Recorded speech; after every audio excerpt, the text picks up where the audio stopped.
Hey guys, today we're talking all about the Danger Planet Grand Tournament that we hosted in Boston, Massachusetts, and we're talking to the top 3 podium finishers from our big Malifaux event.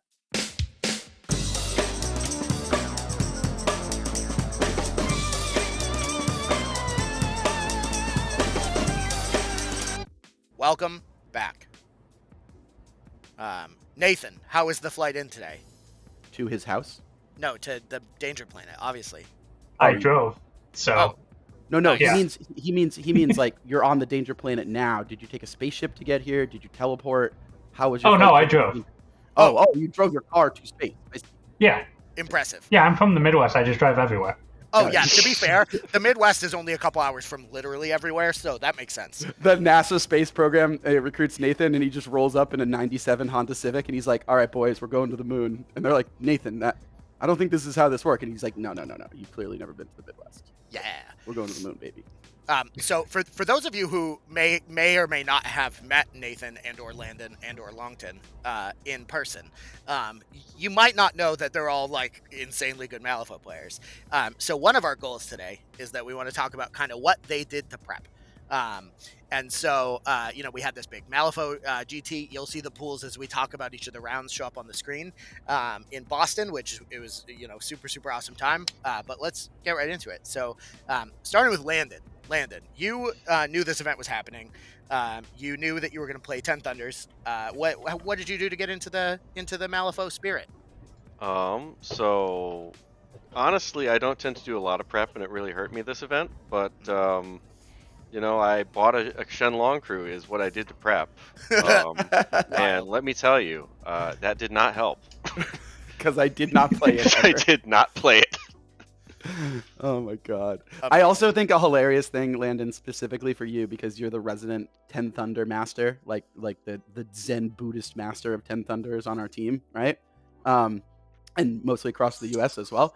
That the Asami rework got dropped 2 days before the event. Can we just talk about that for a second? Yeah, did that affect you at all as a Thunders player? I didn't. But I really should have. It would have been a much better choice for a crew into the last round of the tournament than the one I picked, but that's foreshadowing. And just to be clear, so folks kind of know how the event ended up, we're going to give you a little bit of dessert at the beginning here. Landon was 3rd overall, Haku was 2nd overall, and my homie, the best ES player there is, Nathan, got 1st overall. So just quick congratulations to those guys. That's going to be the context of what we talk about. And they're going to talk about each of their individual journeys here. So sorry for interrupting you, Mr. Landon. What else you got on the prep side here before we move to Mr. Haku? Other than honestly, I buying hadn't a bunch been of playing a players lot that you of weren't gonna play. MWS, so like the prep I did was going to the charity event and fucking around with Lucius 1, which obviously is quite irrelevant. But yeah, that was kind of it. My usual prep of maybe read a pool or two, but just kind of play Malifaux for Malifaux's sake and not worry too much about the result. I do think you're selling yourself a little short on the preparation side here, though, because you do play, 1 to 2 games of Malifaux a week, basically? Digital Absolutely presence or not. physical, right? No?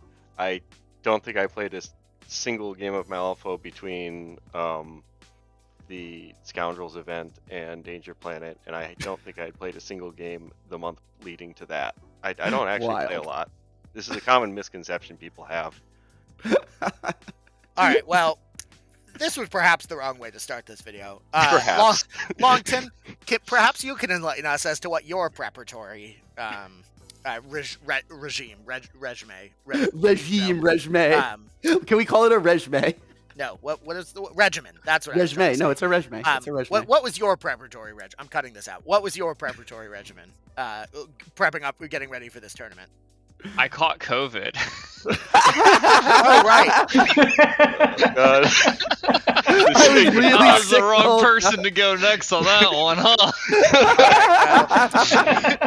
huh? Realistically, I'll be honest. So I did catch COVID, and then before that I was vacationing, so I didn't really have a lot of time to actually play Malifaux. So my whole prep for this tournament really was nailing down what faction and crew I wanted to play. A lot of people who know me know that I bounce around from faction to faction pretty decently. I don't, as big of the memes are, I don't just play what's broken, but I like playing certain styles, and I do try to find something I enjoy playing enough, and then obviously is good enough to win tournaments, especially for this tournament. I want something that I think is top of the line and is a crew that I could play well. I also knew going in I wouldn't have a lot of prep with the crew, so I had to also define a crew that I felt comfortable playing. And I settled on Arcanist for my faction, and then because I just loved how good why am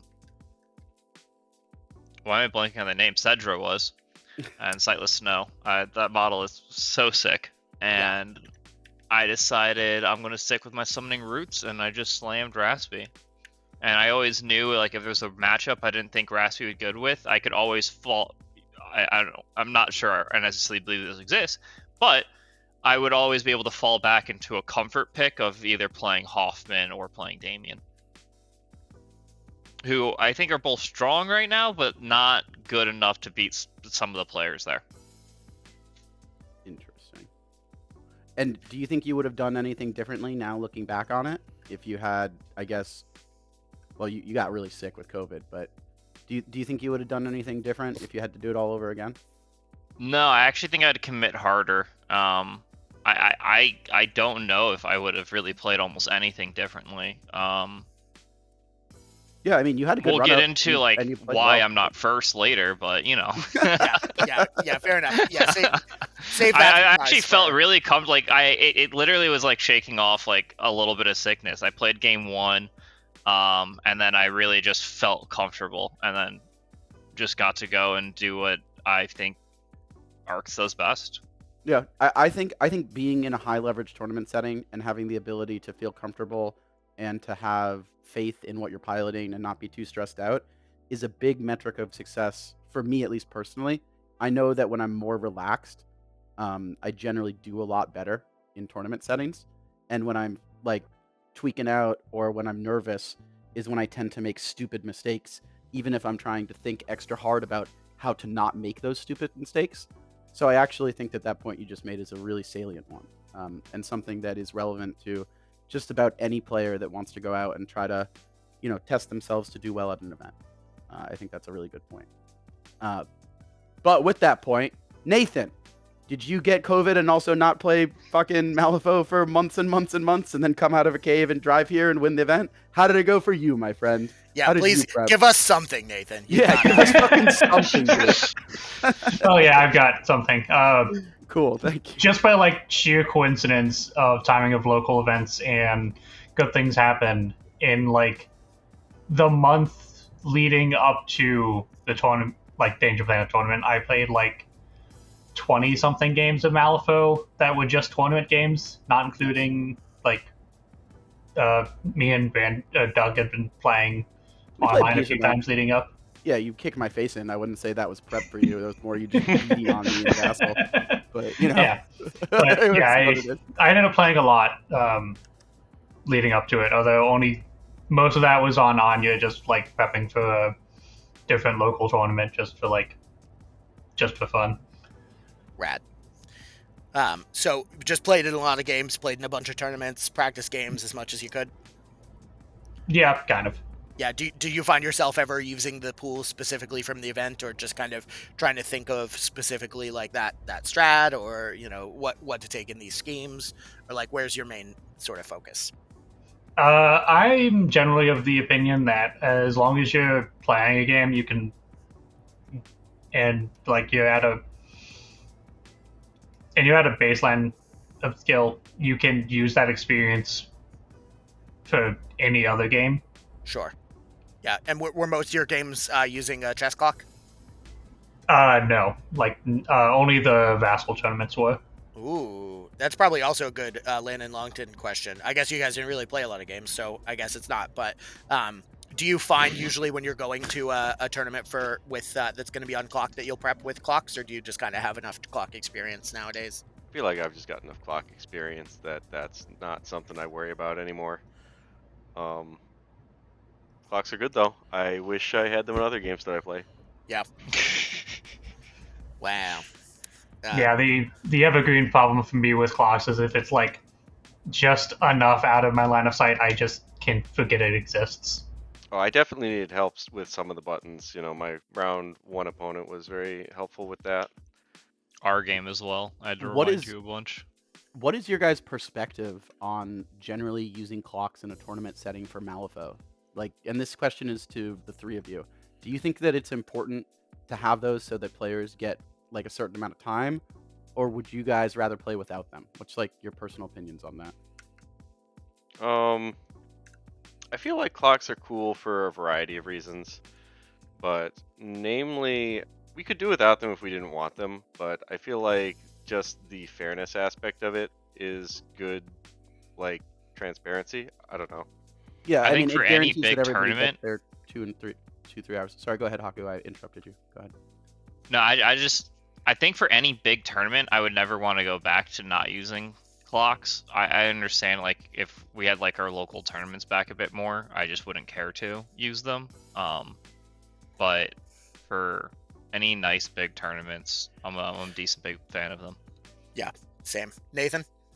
Yeah, I think the biggest selling point for clocks for me is that when someone is taking a long time to think, they aren't getting anxious about taking up too much time from the game itself because they're only using their own time. So they're not affecting their opponent's ability to actually play the game. Yeah. Yeah, that makes sense. It just sucks to only get to turn 3 and know that really that's really truly not the representative state of the end game, and then just have to pack it up because you ran out of time. And I think for me, in tournaments that I've been to that don't use clocks, so many of the rounds end up with a lot of people not finishing. I think. Yeah, and my personal experience. On a similar note, I mean, I generally tend to play more fiddly, end game scory type masters as just a general rule, and not being able to play your hyper finessey crew till turn 5 because your opponent just takes forever and you have to stop on turn 3 means you just lose games. Yeah, you just lose straight up. Yeah, I was super opposed to clocks because I had a bunch of bad experiences with death clocks in War Machine, but once we started playing, that was kind of it for me. I was full clocks all the time. But clocks aside, we had we used them. That's what we got, and we had 5 rounds where we used clocks. So let's talk about the first one. So the first round, we had a standard deployment plant explosives with hold up their forces, deliver a message, in your face, espionage, and deathbeds. Landon, who is your first round opponent? So my first round opponent was an Arcanist player, which is the theme here. From talking with Longton for a bunch and just generally speaking into Arcanists, I was feeling that Rasputina was a very critical threat and that I was going to want Blow It to Hell as an option because we were playing a bans format. And so the first thing I thought about was, well, what in my faction do I want to get rid of a potential Rasputina pick? So I ended up playing McCabe, who I don't have a ton of reps on, but I'm at least familiar with the Master enough to play it. And so I end up taking McCabe, and I'm rewarded with my matchup roulette playing by getting a Rasputina matchup exactly as I thought. So I play McCabe, I take most of his keyword with the newly buffed Minako and a Charm Warder. So then, I get to use Blow It to Hell to get rid of a bunch of Ice Pillars. He ends up playing Raspy 1, and his game plan ends up being mostly to just jam me in my deployment zone with a bunch of Ice Pillars and try and hold me up. And even through Blow It to Hell, that worked surprisingly well with the new Raspy. Just by slowing and staggering a bunch of my guys, even though I was able to clear out his Ice Pillars reasonably, it forced my activation order in a certain way, and he was still able to get the range to spam out his shockwaves a lot.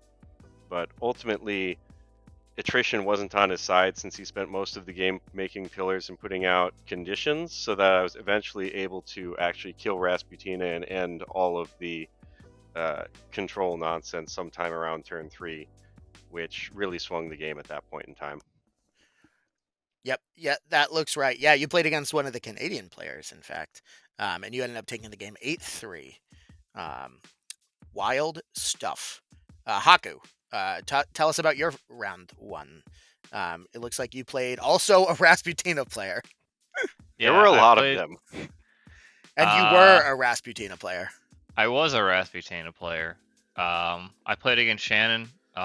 Very nice person. I think they were relatively newish to the game, or at least to competitive play. Or in this standard hyper competitive play. So I just played Raspi 2. I'm a bit more of a fan of Raspi 2 than I am in Raspi 1, especially in the mirror matchup, because you get the whole, ice pillars or corpse markers, and so everyone can just heal off of all the ice pillars that both of you are generating, so they benefit you more. You have more use case for the ice pillars than they do, and you can get rid of the ones in your face really easily, and they can't get rid of the ones in their face as easily. And that's pretty much what happened. I just jammed them up with a bunch of ice pillars, honestly. I'd remove them when I needed to go do something, and they pretty much just got eaten by Horcats in offensively. The only problem was actually killing Raspi is really hard when I'm making ice pillars next to Raspi. But other than that, worked out pretty well in my favor. Yeah, just kind of cleaned house with Raspi 2. I think the Raspi 2 versus 1 in the mirror is a real hard uphill battle. And also your Haku, so that's also an uphill battle, which makes sense. Nathan, I think you played Gary in round 1, right? Yep. Gary Ginderhall, one of the locals if you're ever on our Discord. I think he's from California, so not really local, but how did your game go?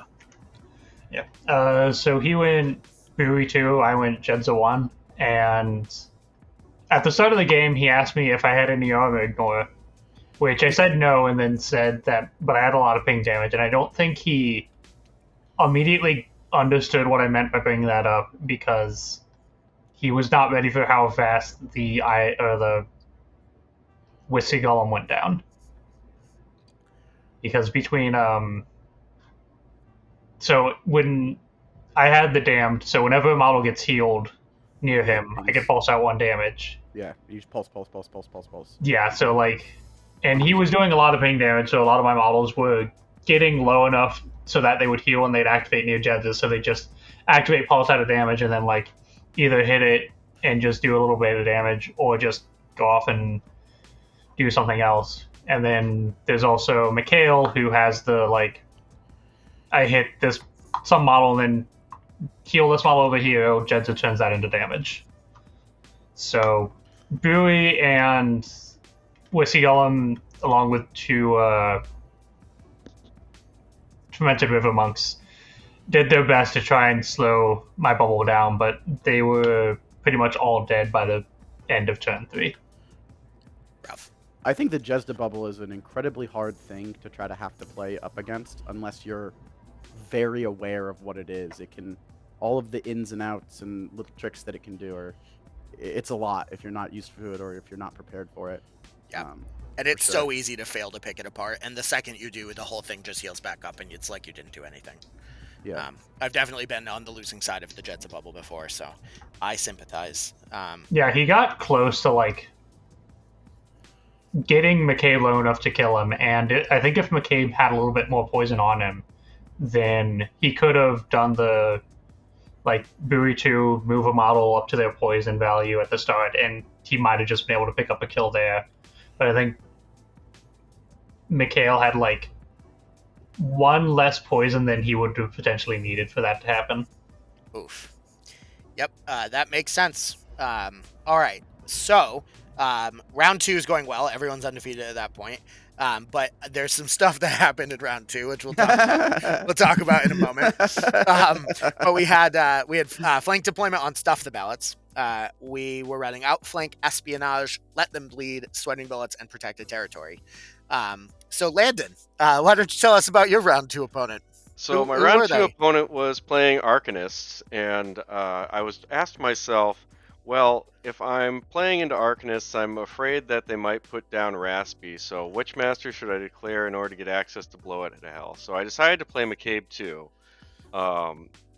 And I took, I think, pretty much exactly the same list. I have it twice here in my phone. I'm wondering if there's actually any... Oh, I decided based on the scheme pool and the ineffectiveness of the Charm Mortar in killing Cedra in the first game that I was going to drop it out entirely and replace it with a Huckster in order to try and score some points in this scheme pool that rewarded spreading out just a little bit more than the first one did. For sure.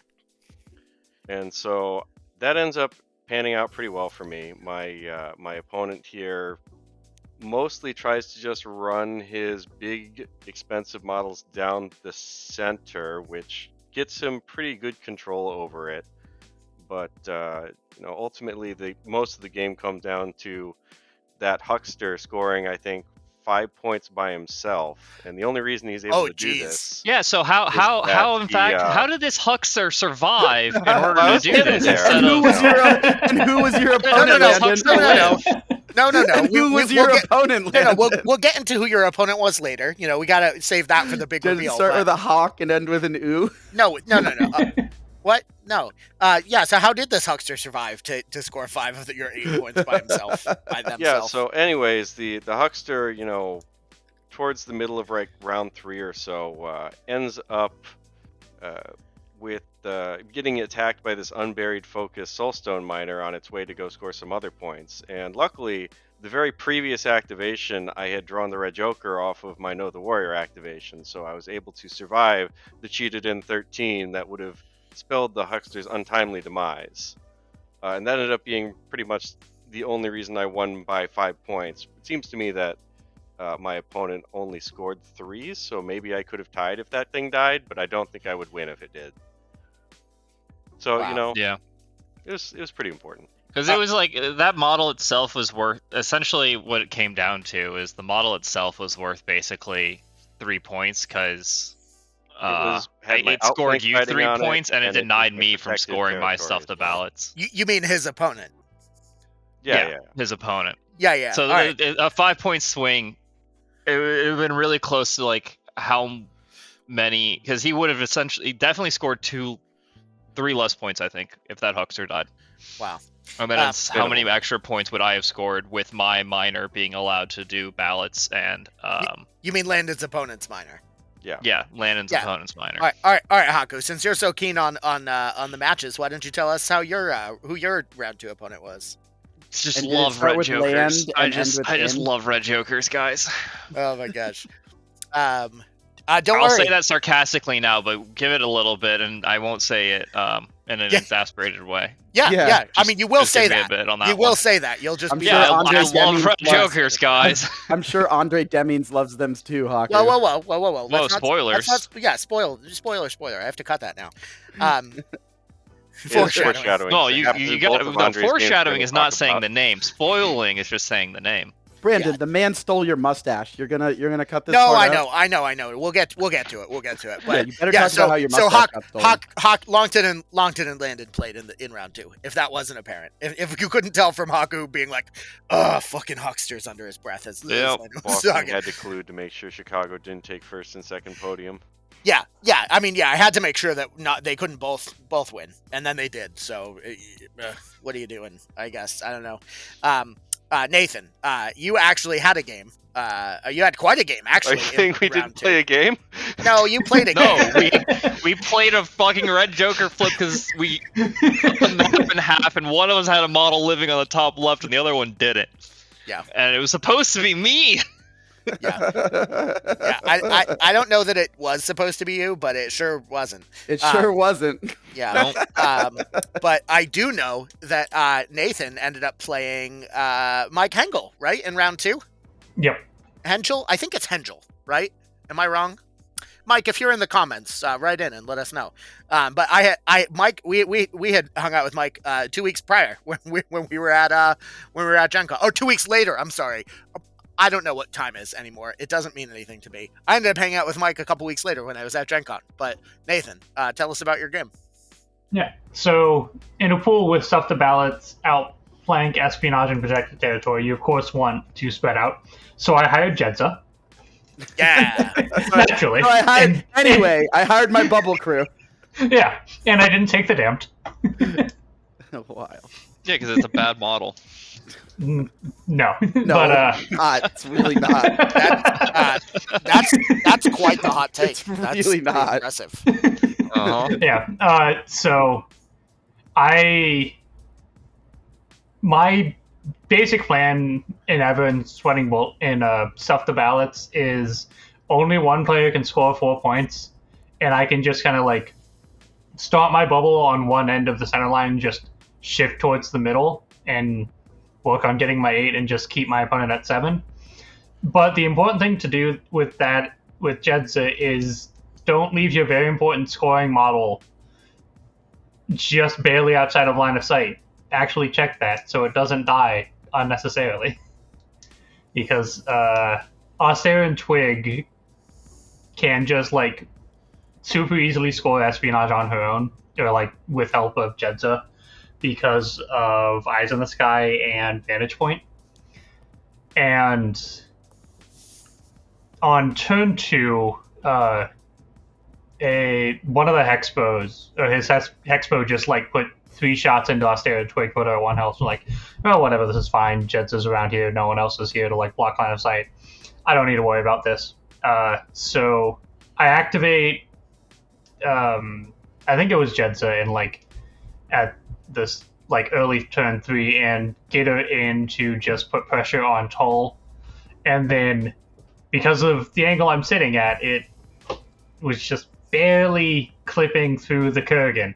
So now Auster and Twig is just out of line of sight of Jedza, and nuts. Ouch.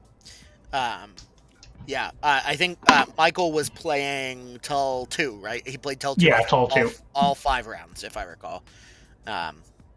Which is wild because he still went. He was in the same point bracket of contention. What do you call it there? Same number of tournament points, 10 tournament points with the top like 8 that had all had that level. So, and you guys ended up tying 7-7 because of that. Yep. Yeah, I just didn't have enough AP to get all of my points or deny him 1 extra somewhere, so I was only able to get up to the 7-7. Yeah.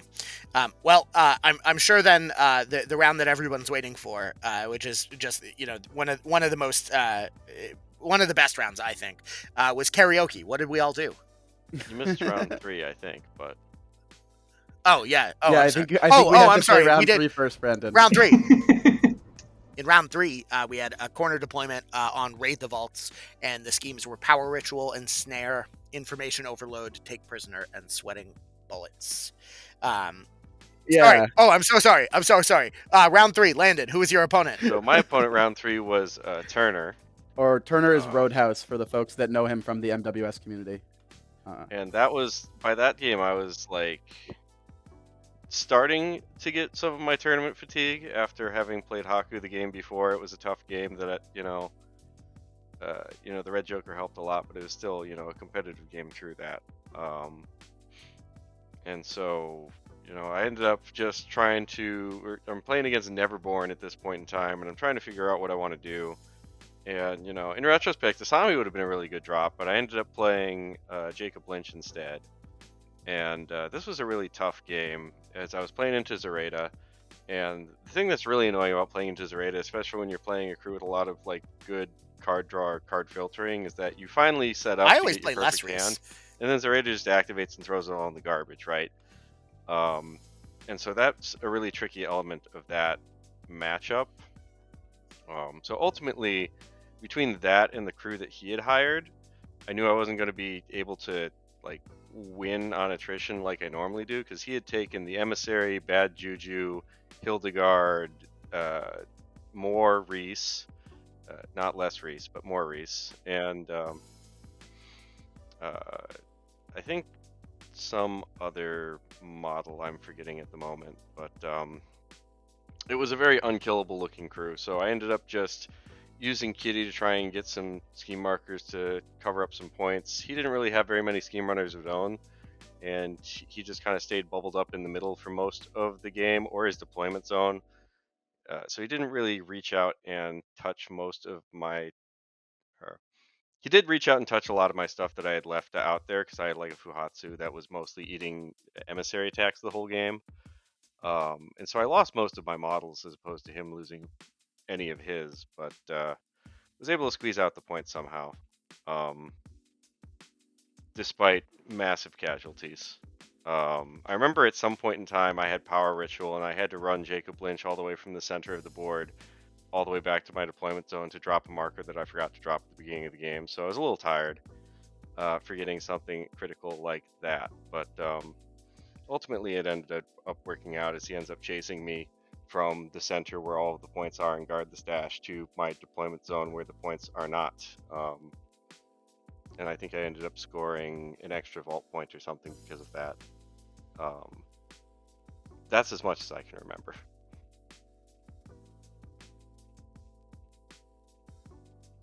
Longton, tell us about your round 2. Who'd you fight? Landon, but I'll talk about my round 3. Oh, I'm sorry, round 3, Landon. Longton, tell us about your round 3.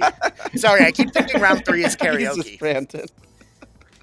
So round 3, I brain conned my opponent. So I ended up playing against Tyler. Tyler Malifaux Shenanigans? Malifaux Shenanigans. Rad. And speaking of that, I would brain conned him pretty much into playing, I believe, the wrong crew. So we were talking about the crackbat before this, Molly. 2 lists where you just get to do some really insane shenanigans with what's the actual technical name of the model? The Night Terror? Night Terrors. Yep. Night Terror, yeah. The bats. Yeah, so you get to do some really insane thing with the Night Terrors by moving them around a lot, and every time it moves, it makes you take a TN13 duel, you suffer damage, and you can do some really crazy things where pretty much every card you discard does that like 4 times. Yeah, you can do it like 20 times in on like the 3rd activation of the game. Tyler actually has a video about it, which hopefully we'll link below. It's pretty rad. So I was asking him like, how does this work?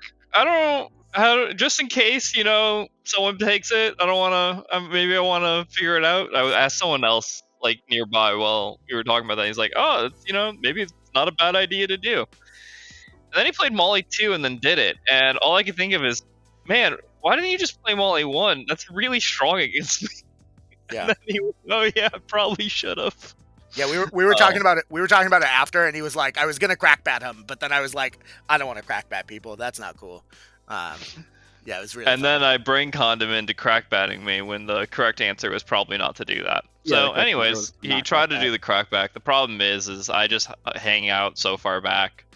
I think I abuse the reason why I like Raspy 2 a lot, which is the mutilate triggers, which Raspy 1 doesn't have. She just has chill, and chill is a very terrible trigger because it's after damaging, whereas mutilate just gives slow. And so pretty much I actually just shoot him a bunch with like Northern Winds, push his models back, slow him, Ice Pillar everywhere, just be super obnoxious with Raspy, and then slowly killed all the models using Bash. And that was pretty much it. It was just a systematic take apart of the whole crew. Yeah, what a crocodile. That Bashy guy, he's a menace. Yeah, and also crackbat very hard to do on corner. It's what it is. So I think you ended up taking that game 6-2. And then Nathan, who did you play in round 3? I played Steven Michael Patrick, or SMP on Discord, from Chicago. Jedza 1 into Nakima 2. We played on the SpongeBob board, and I got put in the not great corner because there was like the only way directly towards the center was just a little 30 or 40 millimeter path in between a rock and I think Squidward's house. So I had to go like down and around it. But luckily I had Auster and Twig who could just like pick off dogs and Terratots and young Nephilim that would just formally Terratots as I was going up. Yeah, Stephen was playing never were they playing Nekima or Nekima 2, yeah. Outside candy. Okay, gotcha. Yeah. Yeah, they didn't do the candy thing. It was all in keyword. Did they take dogs? They took dogs? They took dogs. The bird hunted some dogs. Yeah, that makes sense. The bird was on dog duty. The bird was on dog duty immediately. Yeah.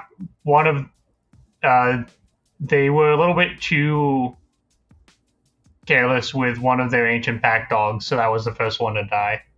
It's also just a good take against that because she's kind of built to hunt them, right?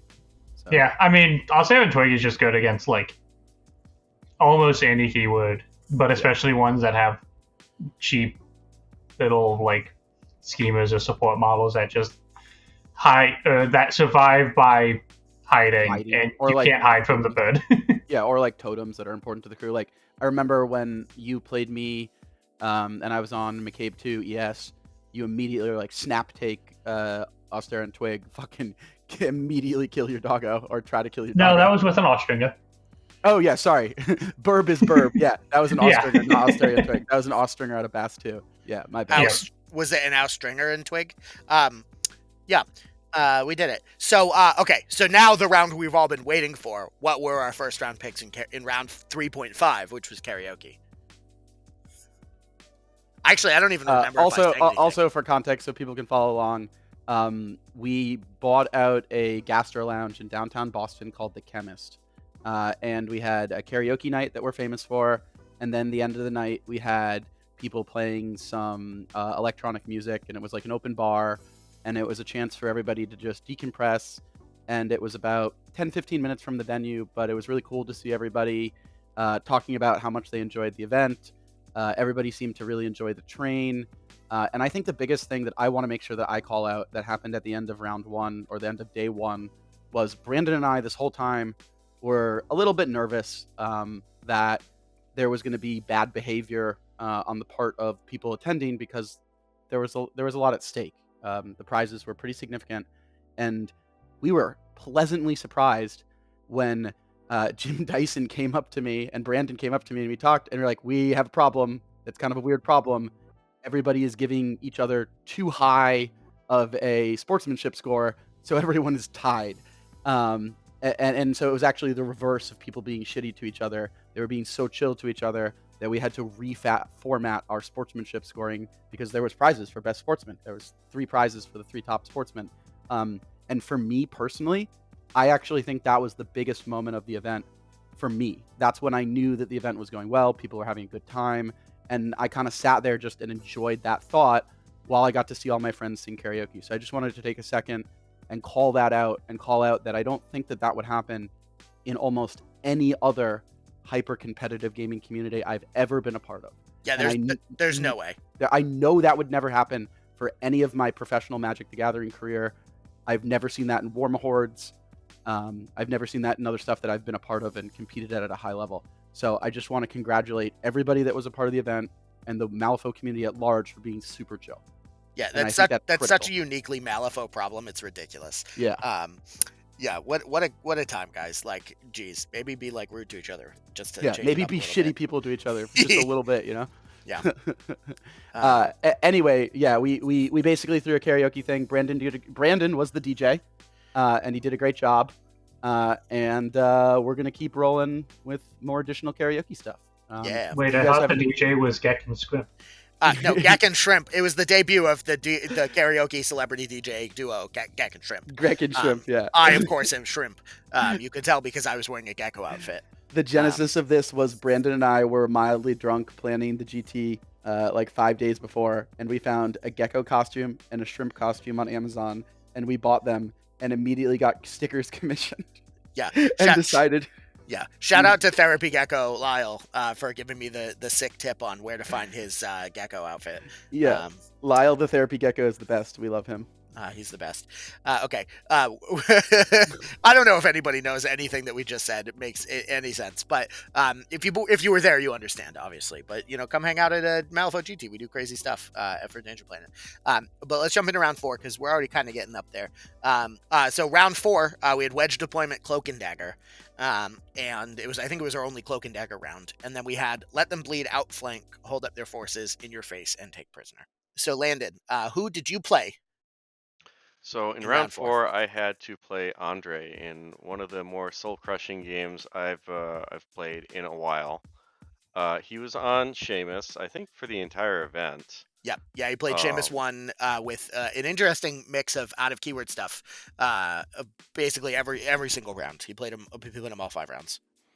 And I wasn't really sure what I wanted to deal with Seamus going into it, but I decided that the best answer was going to be something with high stats, the ability to ignore, hard to kill, something that I could support ruthless models with pretty easily, And ultimately, what was the strategy again? It was Yeah, I probably should say that first.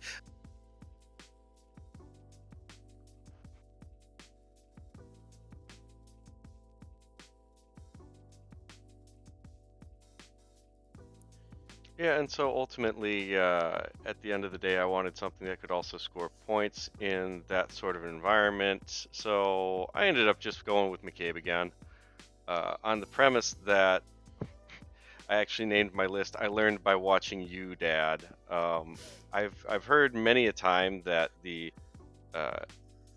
go to stat 7 ability of monks is something that Seamus absolutely hates to see. And so the High River Monk, as a ruthless beater that can, cheat to go up to stat 7 or sometimes stat 8 in McCabe 2, would be a really good idea to try and deal with Seamus. I figured with, fast and some mobility, if he tried to go in on my crew, I would be able to get the monk across the table and beat the crap out of Seamus and hopefully trade for whatever he was able to scalpel out. Not really how the game went at all, but I had hired 2 monks, thankfully, as activation 3, I think, of turn 1.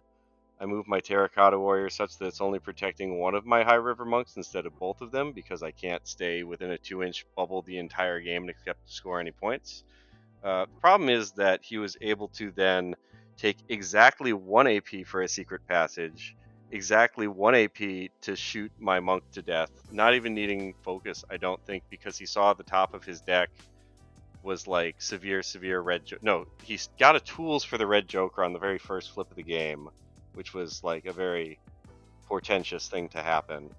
And then he did, I think, have focus on Seamus at this point in time when he jumped, and then just natty flipped everything that he needed off of his Whisper flip to just one-shot the High River Monk before it activates turn 1. And so I was really like kind of clocked out for most of the game at that point in time, and was kind of just on autopilot, just flipping cards, trying my best and failing not to tilt out. But sometime around turn 3 or 4, after I've dropped a couple of pieces, Archie's in my face near McCabe 2, and I'm like, fuck it, I'll just flip some cards and see if Archie dies, because that'd be really cool, not expecting it to work, because McCabe really hates Terrifying, right? Terrifying 12 is not an insignificant defense against Willpower 5 McCabe, especially when you're making 3 attacks.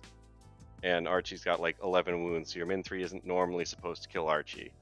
But I flip the right cards and Archie just dies off of those 3 attacks. And then suddenly I think maybe I should be, a bit more active in thinking about how I'm going to win this game, because I might be able to win this game now.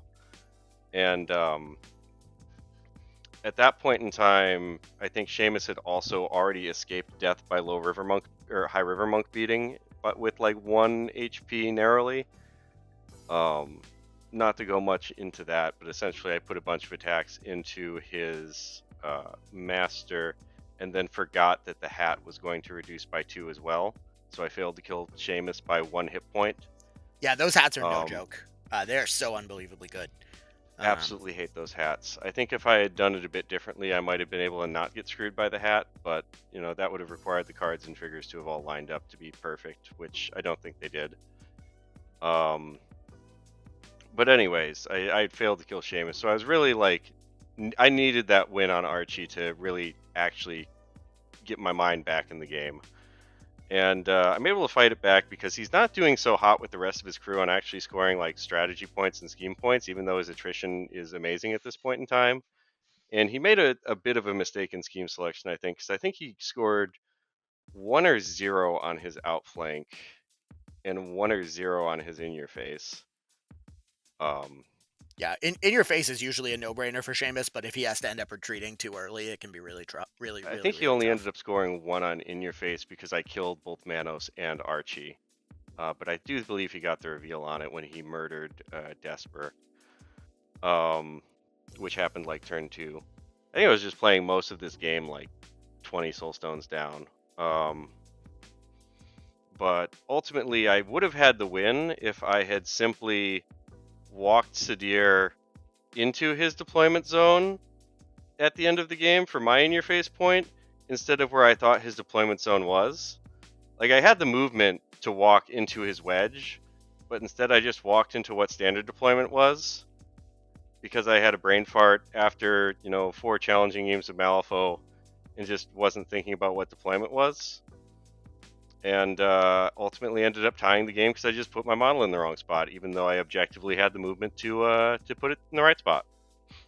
Yep, Malifaux does that. And I think So like a $200 positioning mistake. Love to see it.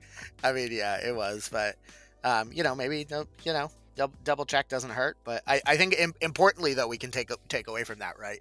Malifaux is a game where bad things happen, right? I feel like there were posters for that in 2nd edition, and taking away the like, oh, I fucked up, this model's dead now, what do I do, especially with some like really bad flips early on, not tilting off the face of the planet and getting your head in the game and just taking a breath in a minute to sort of take back, cling to whatever you need to, if it's you're accidentally murdering an Archie, or if it's just you make a really good positioning play and do that. I think getting back in the game is important, and clearly you did. Andre is a hell of a player and you managed to tie him, so Yeah, I mean, I think that game was the most tilted I've ever been playing Malifaux, period. I think anyone who is close enough to the table would recognize that it was bad. But luckily, we were both pretty okay with how it ended up, and shook hands afterwards. So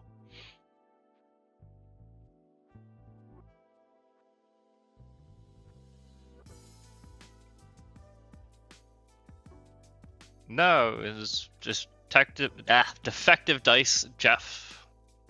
Yeah, I forgot you played Jeff in round 4. Yep.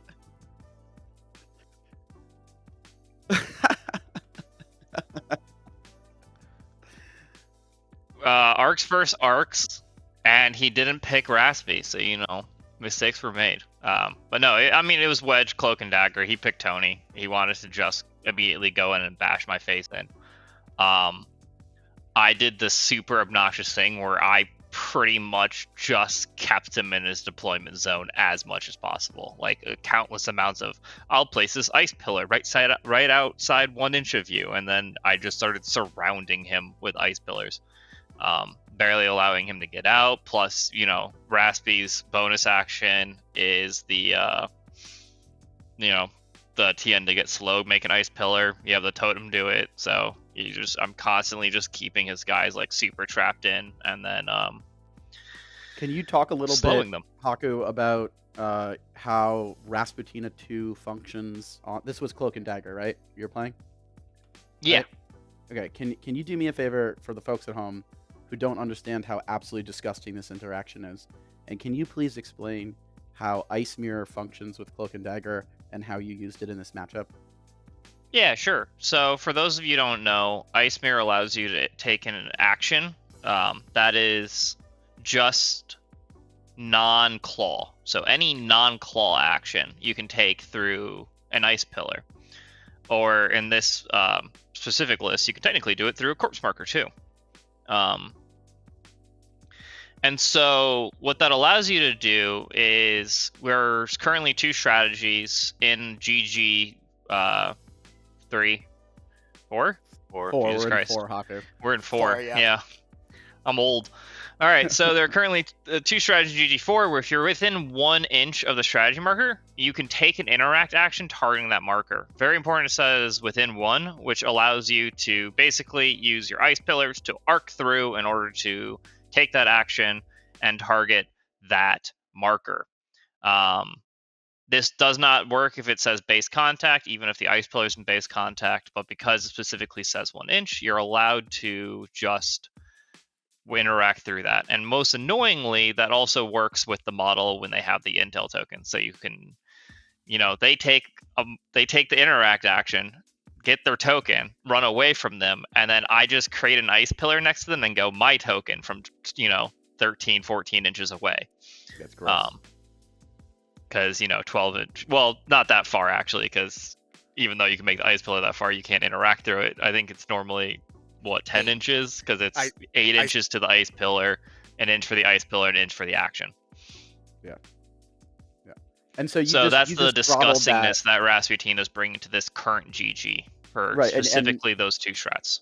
And in this matchup, effectively, the way you were able to keep Jeff off of his primary points is by leveraging, throwing Ice Pillared at him after he's gone and grabbed a cloak token, and then just stealing it right off of him. So you are 2-for-1ing him from an AP perspective from like 13 inches away or something. Yeah, honestly, more than that, because I'm actively then using the Ice Pillars to block him from going back towards that token. And so I would really be able to, like, he interacts with it, I move that token the opposite side, closer to me, make the Ice Pillar in between them, take the token back, and then I'll just sit on that marker for a long time because I now have no incentive to interact with it because I have enough tokens on my guys to just not care about it. Yeah. And I think also it's important noting, like, Silent Ones have Ice Mirror, can do all of this nonsense and make their own Ice Pillars. It's not as effective as in Rasputina, but Silent Ones are something people take all the time out of Keyword, just because they're tools for the job model. Not a tools for the job, just because they're a living model for magical training. For the Arcane. It's common that magical training goes on a Silent One. The other important note is Cedra also does it, and she also makes her Ice Pillar with her interact. It allows her to do, honestly, almost more than the Silent Ones, because she's, closer forward, hard to kill, all that good stuff. It's the Sightless Snow that does it, not Cedra. That is true. Sightless Snow, the human form of Cedra does it. Yeah, so you have to make sure you're in human form, and if you want to stay unkillable, you will shift back to deer form later. Yeah, buddy. All right, what do you got, Nathan? What a model. So I again played Jedza into Nakima 2 for the second time in a row. I just sent my bubble into the middle of the board, and then he kind of sent his crew around the sides with Nakima just kept throwing in tots at me. And that game was the game where I've gone through the most life tokens with Jedza ever, because there was just so much black blood pings in the middle of my crew, but also each of those tots and dogs that ran into the middle of my crew would die and become a life token for Jedza. So there was just a lot of health bouncing back up and down. From how he initially sent his models, I thought he was going for outflank, but he went hold up their forces and let them bleed, which definitely played into my schemes of also being hold up their forces and let them bleed.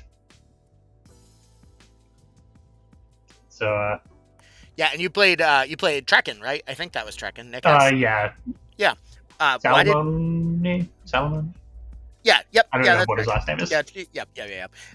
I think ultimately, if you're up against Nekama, you shouldn't be like, hey, let me have some of your tots, because they'll give them to you. That was a Napoleon Dynamite. And they're really bleedy. We did it.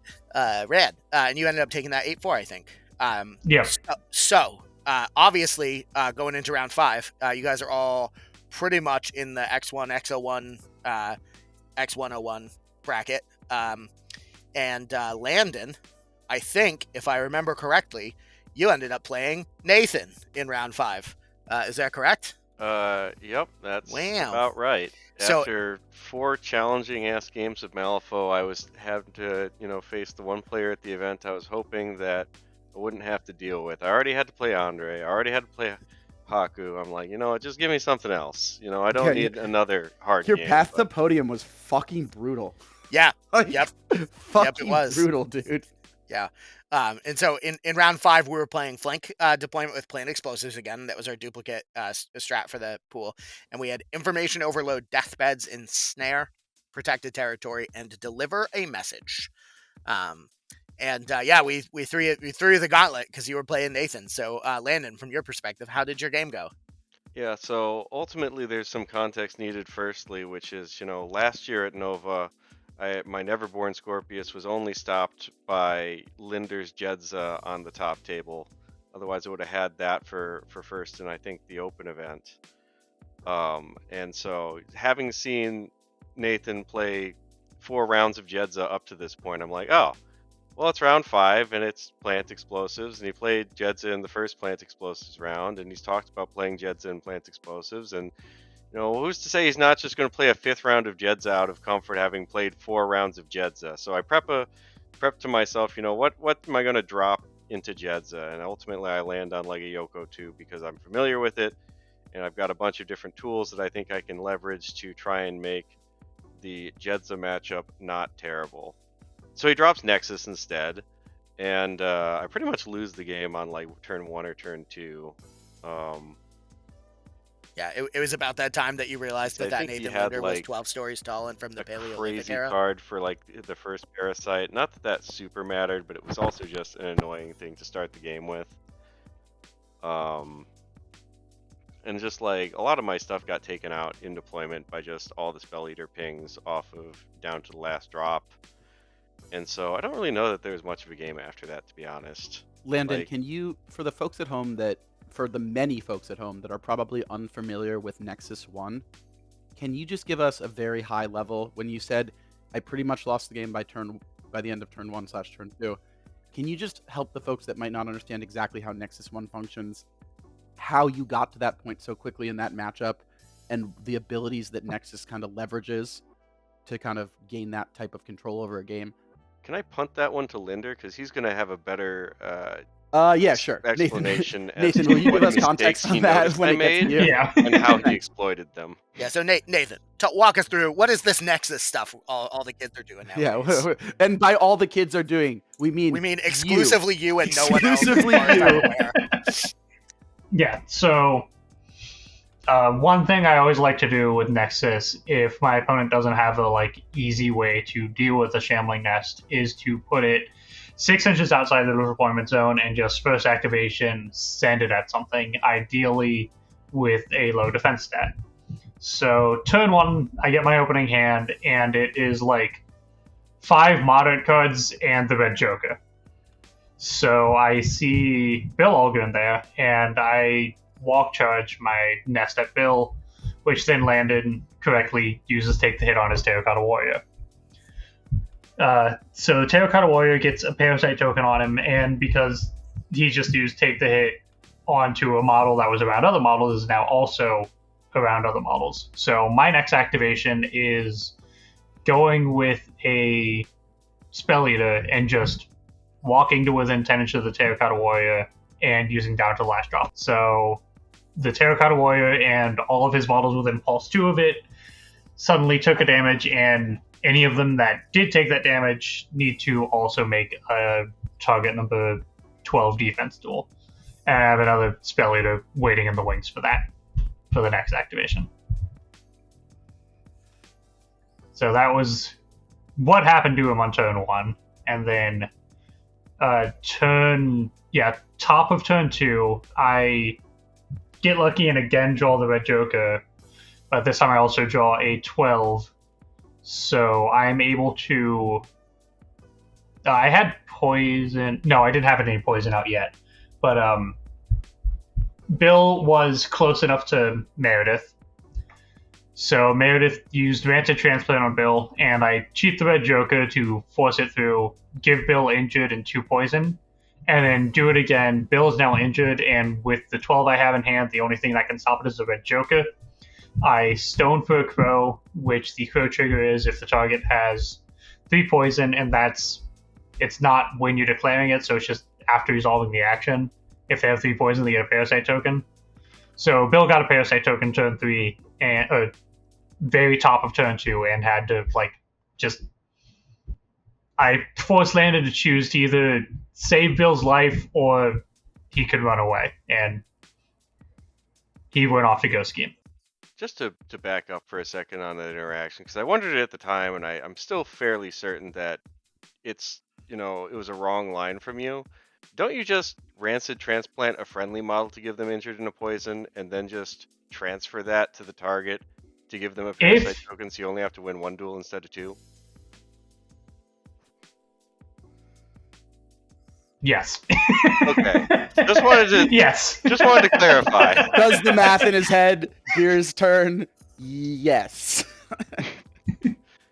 There is... I had eyes and ears there, so I could just, sink an injured on one of them. Yeah, that would have been better. Okay. Yeah. It's like I've done that before, and I'm just like, why didn't he do this?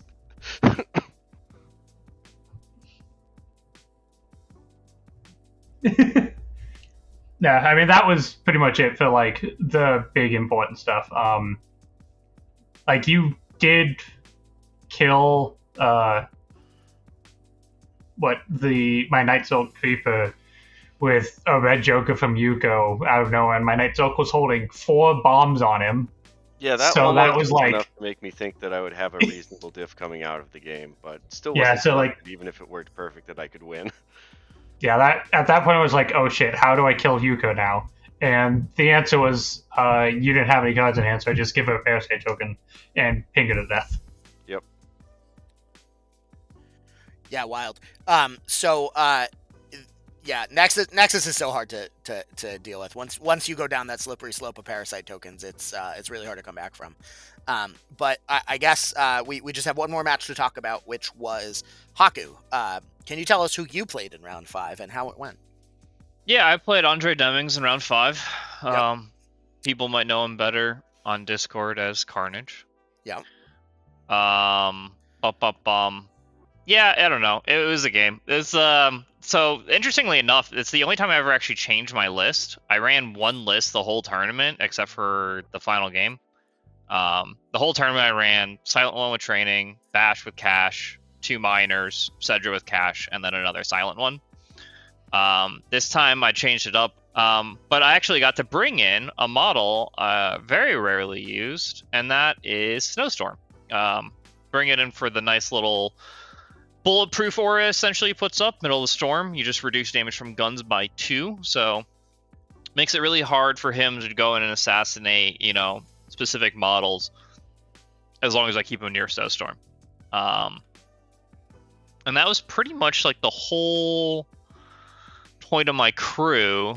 I dropped my miner, so I was up to 4 soul stones because I know I needed, instead of my usual meme of 2 soul stones and then getting them back with miners, I knew I needed more up front, and then the ones at the end of the game don't matter nearly as much against Seamus because you got a soul stone to put him at negatives, prevent damage, all that fun stuff. And so that's pretty much how this game went. A lot of faffing around turn 1 in order to set up, waiting for the nice big moment. I think I ended up cheating like a 13 for initiative or 12 or something.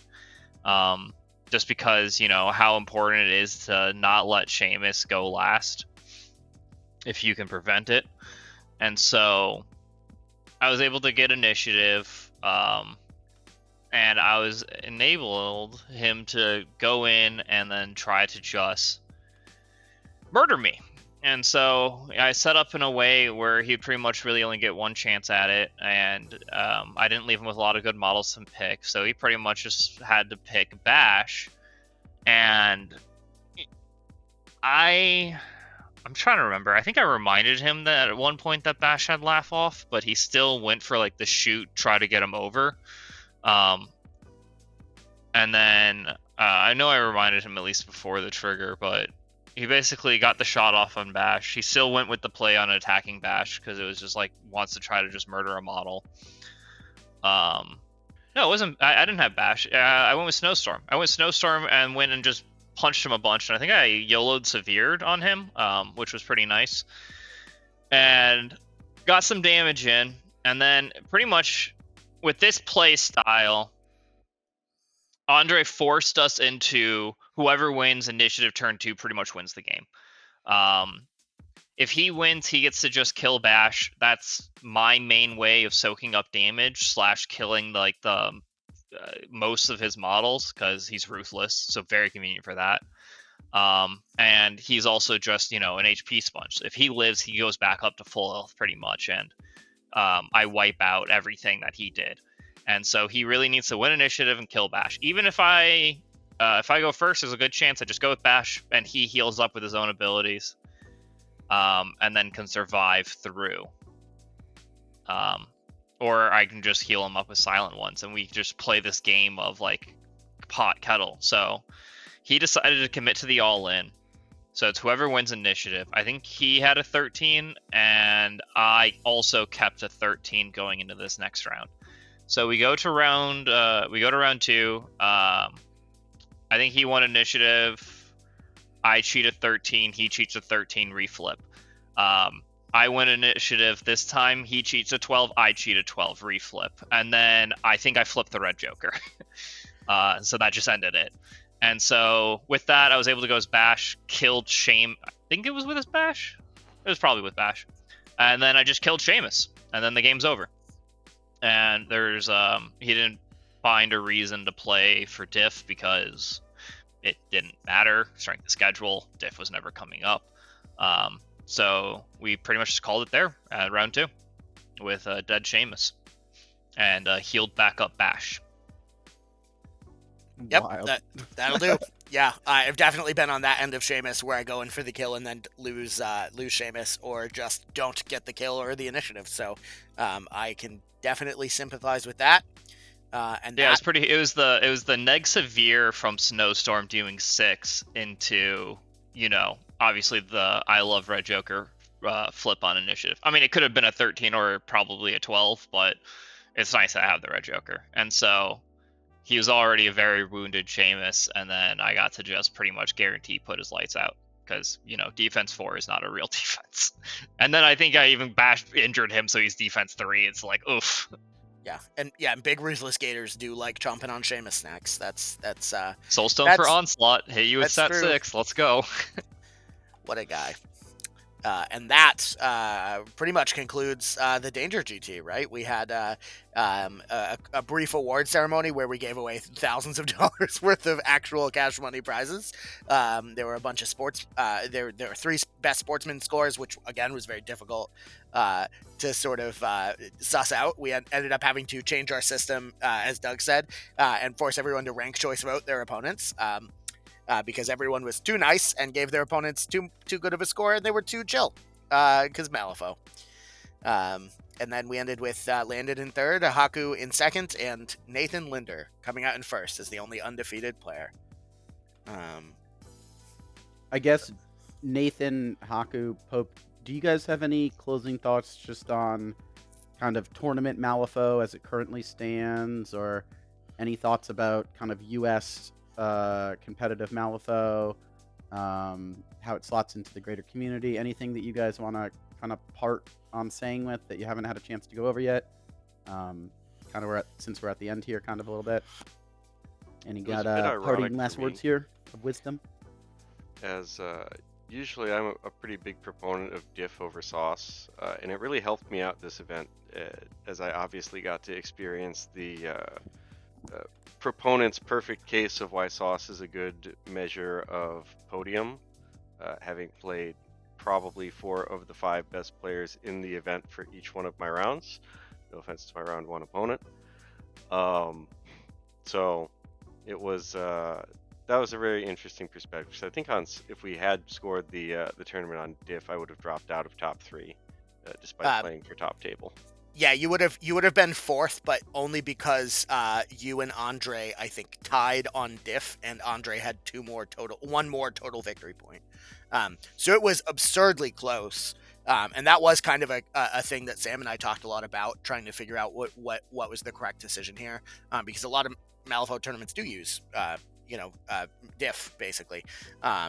But yeah, we went with that in the end, and it certainly was to your benefit that you had to play both of the top tables and Andre Temix, right?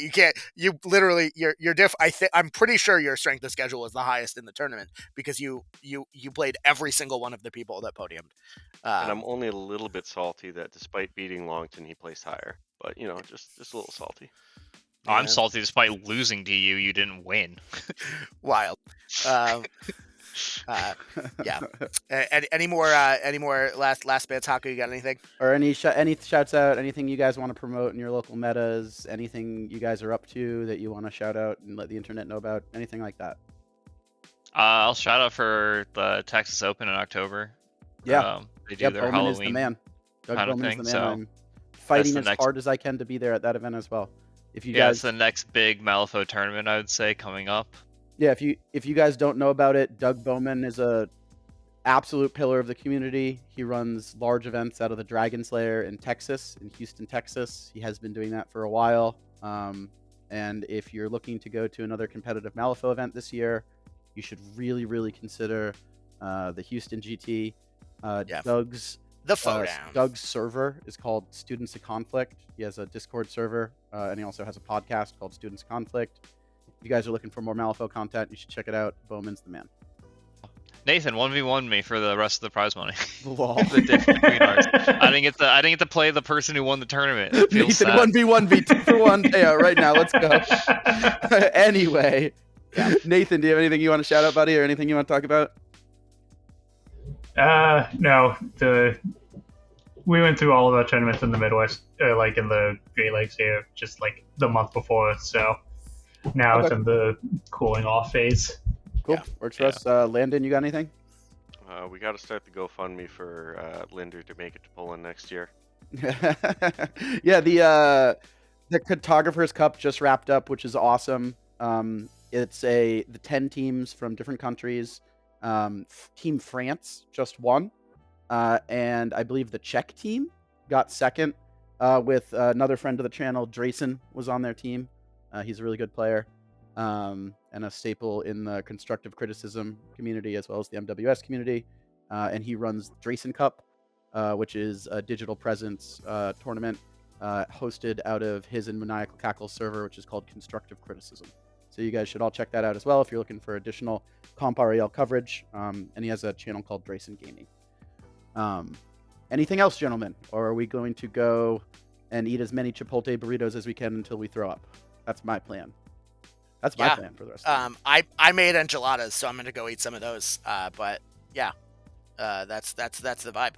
Thanks so much for coming on, guys. I know it was kind of a bit removed, but I hope you had a great time chatting with us, and keep your ear to the ground because we'll be talking with Dice pretty soon about his sweet vlog that you should definitely check out that he did at the tournament. Yeah, his sweet vlog. All right, the internet. You've been the internet. We've been the Danger Planet. Say goodbye to the internet, Landon, Haku, and Mr. Nathan. Yeah, have a good one. Goodbye, internet. Goodbye, the internet. All right. Amazing. We did Print it out. it.